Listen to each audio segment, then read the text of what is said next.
he was so kind and giving to me. It was, relatively, he kind of gave me my first big break within the company. And it was Great American Bash 2007. I was just kind of like, because I had gotten this huge push right out of the gates and then I got injured. And when I came back, it was like, I was just kind of teetering. They didn't really know what to do with me, kind of thing. And one day Vince came up and said, "Hey, you're wrestling Batista at the Great American Bash. We've got 2 weeks to put it together. So are you ready?" And I said, "Of course I am." And I just sort of thought, it was one of those moments where I was like, this could go, okay, am I going to get squashed by him? Because if I get squashed by him, I'll sort of know where my fate lies.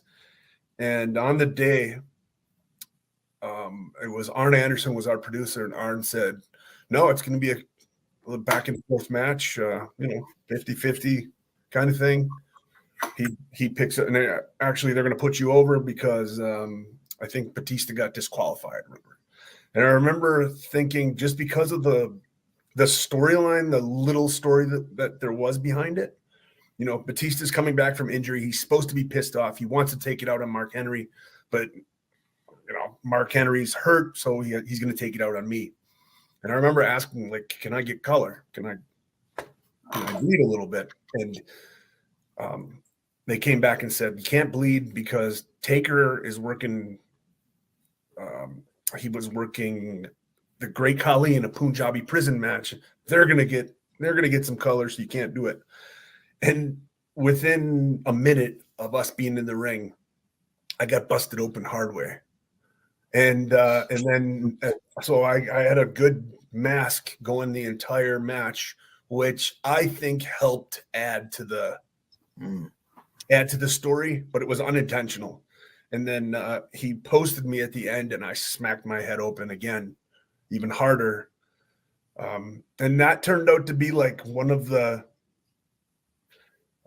you come back from a moment like that, and people respect you a little more, because I don't know, I kept going and I didn't give up.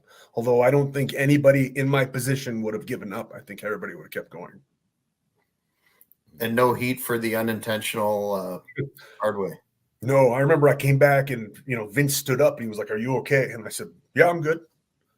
He was, "All right." And I went and got stitched up on the spot. Got some stitches right here. I still have a big scar right here on my head, and I got another one right here. So, war wounds. And at the time, it's probably the worst concussion I've ever had in my life, right? We just didn't know any better. So I worked the next night and the next night. So I think I took the next night off because that was on a Sunday. It was pay-per-view, and I think we had Monday off. And then Tuesday I worked Batista again on SmackDown because we were taping SmackDown on Tuesdays. But just, stitch me up, go out there, and that's just kind of the way it was.